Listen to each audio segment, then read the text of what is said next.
Public Cleansing Manager at MPM Waste Management in St. Thomas, Samuel Mullings, is cautioning against illegal dumping. This as persons continue to place their waste at a site along the Paul Bogle Highway.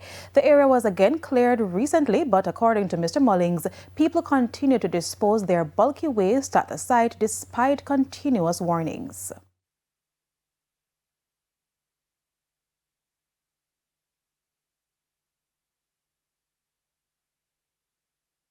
The INOS is a dump site that persons continue to carry material of bulky waste, construction rubble, domestic waste come here to tip off. We are here today with a team from MPM to clear this dump site.